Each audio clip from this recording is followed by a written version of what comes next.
So here we are. After 5 years of arguing about whether Brexit will be good or bad for the UK, we're finally going to get some concrete answers, because from the 1st of January 2021, we're not just out of the EU, we're out of the EU customs union, we're out of the EU single market, we're out of Europol, because why not? So there's no longer any point in me arguing about all the damage that Brexit's going to do, because the events that you're going to see in the news over the next few years will settle that debate. But we need to learn from this, because there will be other Brexits. America just had its own temporary Brexit. Hell, we just had a Brexit and didn't even realise. We voted for a government that has spent the previous 4 years telling us they plan to go against all scientific and economic experts, and surprise, surprise, we ended up with the highest excess death rate in all of Europe in the first wave, and the worst economic recession of any G7 country. So Brexit and Tory voters, you may want to turn off at this point, but I really hope you don't, because I'm about to show you undeniable proof that the man who led Brexit from the start lied to the public about every aspect of it in order to make it happen. So as we start to see the consequences of it, I hope this helps the next time that somebody like Boris Johnson tries to win your vote. Here we go. So, one good way to know what Boris Johnson is going to do is to look at the things that he said that no UK Prime Minister should ever do. For example, he said that no UK Prime Minister should accept a Brexit deal that allows the EU to impose tariffs if we don't keep up with their standards. If they pass a new law in the future with which we in this country do not comply or don't follow suit, then they want the automatic right, Mr. Speaker, to punish us and to retaliate. And I don't believe, Mr. Speaker, that those are terms that any Prime Minister of this country should accept. And then here he is explaining his Brexit deal. And if one side believes it's somehow being unfairly undercut by the other, then subject to independent third-party arbitration and provided the measures are proportionate, we can, either of us, decide as sovereign equals to protect our consumers or businesses. The key difference between those two clips is, in the first one, Boris Johnson was trying to make the EU look unreasonable by saying they were trying to punish us by imposing tariffs. In the second one, he acknowledged the reality of international trade and said that if the EU put up tariffs because we gained the competitive advantage, it would be them protecting their businesses. But whichever way you look at it, he said no UK Prime Minister should ever agree to that, and then weeks later he did it. Next one. When Boris Johnson was Mayor of London, he gave a speech explaining how London owed its economic success to our membership of the EU, specifically the EU single market. We will remain a paid up, valued, participating member of the single market, and there is under no circumstances, in my view, will a British government adjust that position. And now, from January the 1st, we are outside the customs union and outside the single market. Now that first clip wasn't part of the Brexit campaign, but it does show that he knows the UK will be worse off outside of the EU single market, but he chose to take us out of it because it helped him become Prime Minister. And here's another. In 2018, he promised pro-Brexit unionists that Brexit would not split the union of the UK by leaving Northern Ireland in the single market. We would have to leave Northern Ireland behind as an economic semi-colony of the EU. And we would be damaging the fabric of the Union with regulatory checks and even customs controls between Great Britain and Northern Ireland. Now, I have to tell you, no British Conservative government could or should sign up to any such arrangement. Now, the reason we had an election in 2019 was because Boris Johnson couldn't get the first bit of his Brexit deal through Parliament. Why? Because it was being blocked by those same pro-Brexit unionists because Boris Johnson had gone back on his word. And I nearly choked when the Prime Minister said it. It's not really a boundary down the Irish Sea. They're just light touch regulations. Light touch regulations which require firms to make declarations when they sell goods to another part of their own country. The Prime Minister thinks I can't read the agreement. Now here's Boris Johnson in 2016 promising that Brexit will not create any barriers to trading with the EU, including tariffs. Why? Because, let me get this right, 27 countries with a combined economy 5 times the size of ours need us more than we need them.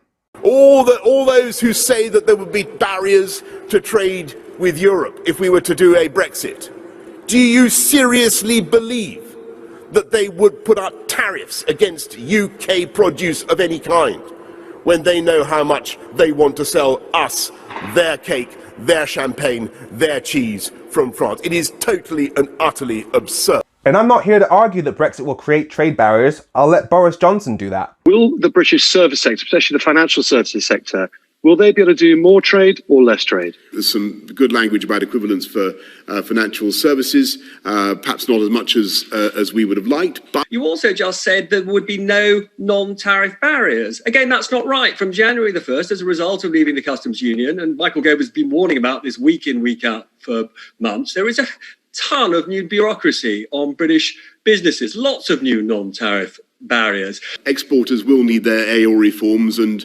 everything else. People should be aware of the change that is coming. Michael Gove's department has already said that paperwork, like what Boris Johnson just mentioned, will cost UK businesses exporting to the EU an extra £7 billion a year.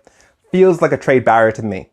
Now here he is accusing another MP of lying for daring to suggest that Brexit might threaten the Erasmus scheme, which lets thousands of UK students use their free movement rights to study in other European universities. I'm afraid that the honourable gentleman is talking through the back of his neck. There is no threat to the Erasmus scheme. And here he is saying that the UK is now leaving the Erasmus scheme because he doesn't want to pay for it.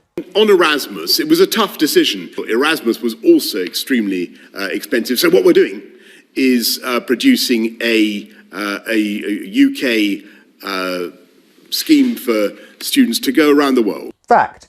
The Brexit rhetoric from politicians has had the common theme of focusing less on Europe and more on the rest of the world, hence the slogan, Global Britain. Follow-up question to that fact. Are working class kids in the UK more likely to be able to afford to study in France where tuition is free and you can literally get there by bus, or pay for flights to America and go through their visa process? Then on security, I want you to listen to what he said in 2016 very carefully. Britain will continue to be a great European power, leading discussions on foreign policy and defence and intelligence sharing and all the work that currently goes on to make our world safer. Anyone listening to that would say that he was reassuring people that we'd stay in Europol, that we'd keep the European arrest warrant that lets us compel EU countries to arrest people that we're after and send them back to us, and we keep access to the live data that UK police use to keep us safe 1.5 million times a day, but none of that is in his Brexit deal. And even a journalist from the very pro-Brexit Sun newspaper brought this issue up with Boris Johnson. Are we going to be as safe next week under your new security partnership as we are today, given it's Brussels are saying that they're going to lock us out of live EU databases? Obviously framing it as the EU locking us out, even though Michael Gove says the reason we're not getting access to that data is because he doesn't want European courts to be able to tell us how to use it. So is Brexit done like Boris Johnson promised?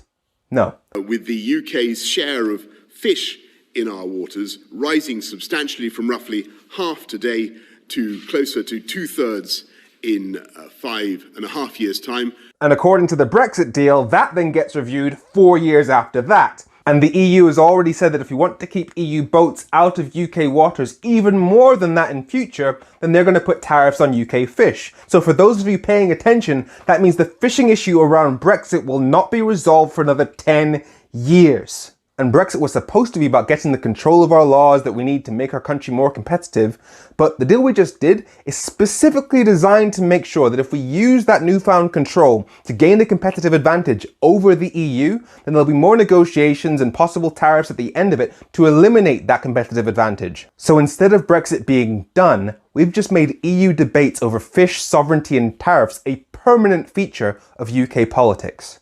Now, we all know that there are other lies that brought us here, but the issue right at the core of everything is expertise. Are the 16 million people who voted Remain all experts in EU law?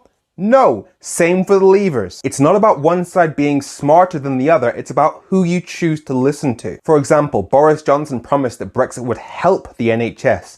Yet since 2016, every UK medical body, from the British Medical Association to the Royal Colleges of Nurses, Midwives, Radiologists, GPs, have all come out and said that Brexit is bad for the NHS. And yet, the 44% who voted for the Tories in the last election either didn't mind damaging the NHS, or, when it came to the future of UK medicine, trusted a politician who'd studied Greek poetry at university and been fired from 2 newspapers for lying over the entire body of qualified British medical professionals.